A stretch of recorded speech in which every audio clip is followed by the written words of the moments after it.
Okay, we got the camshaft removed from the side cover.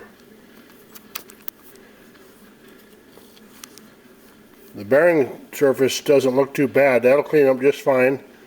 Here's the actual bearing. And what had happened, this bearing had spun in this casting.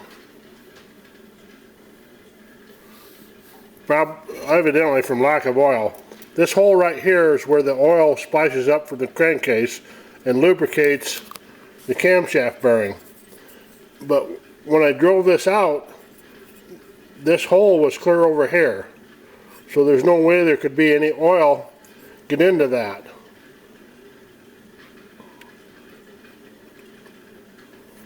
The bearing itself will clean up just fine.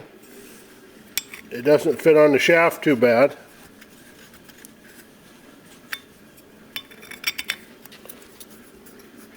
So I think this will be usable. It's not scored or anything like that in there.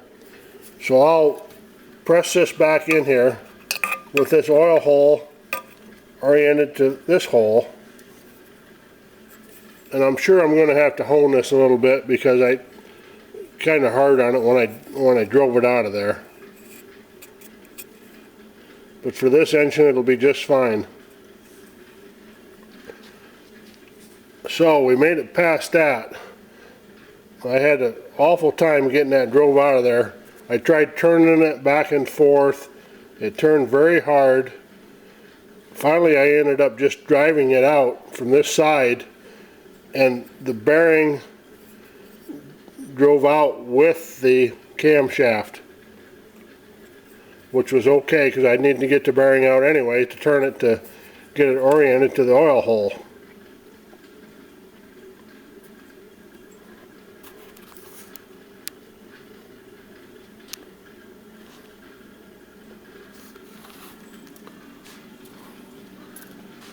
Pretty nice day here, northeast Indiana. The last day of 2023. We got a little bit of snow coming down, but for the last day of December, it's not too bad a day.